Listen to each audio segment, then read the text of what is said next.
ഞങ്ങൾ അപ്ലോഡ് ചെയ്യുന്ന വീഡിയോസ് നിങ്ങളിലെത്താൻ ഈ ചാനൽ ഇന്ന് തന്നെ സബ്സ്ക്രൈബ് ചെയ്യണം. അതോടൊപ്പം ബെല്ലൈക്കൺ പ്രസ് ചെയ്യാൻ മറക്കരുത്.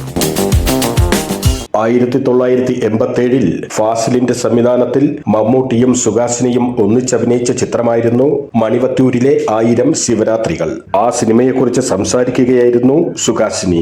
സംവിധായകൻ ഫാസിൽ തനിക്ക് മലയാളത്തിൽ ചെയ്യാൻ വേണ്ടി 2 സിനിമകളുടെ കഥ പറഞ്ഞെന്നും അതിൽ ഇഷ്ടപ്പെട്ടത് മണിവത്തൂരിലെ 1000 ശിവരാത്രികൾ എന്ന സിനിമയുടെ കഥയായിരുന്നുവെന്നും സുഹാസിനി പറയുന്നു.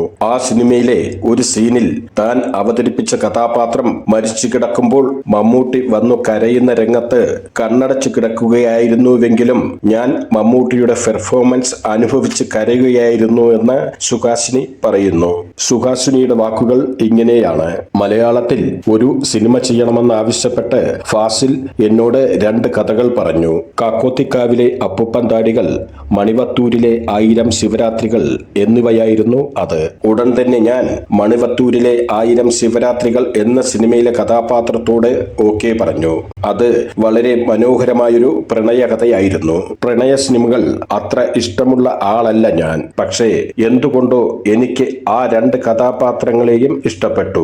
ആ സിനിമയിലെ ഒരു സീനിനെ കുറിച്ച് എല്ലാ ആർട്ടിസ്റ്റുകളോടും ഞാൻ ഇപ്പോഴും പറയാറുണ്ട്.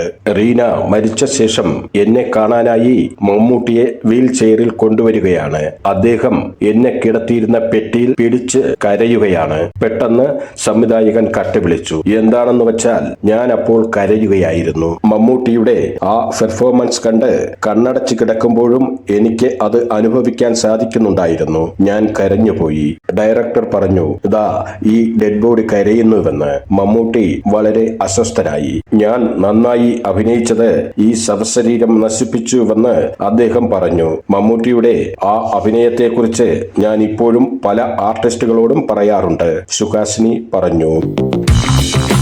ഞങ്ങൾ അപ്ലോഡ് ചെയ്യുന്ന വീഡിയോസ് നിങ്ങളിലെത്താൻ ഈ ചാനൽ ഇന്ന് തന്നെ സബ്സ്ക്രൈബ് ചെയ്യണം. അതോടൊപ്പം ബെല്ലൈക്കൺ പ്രസ് ചെയ്യാൻ മറക്കരുത്.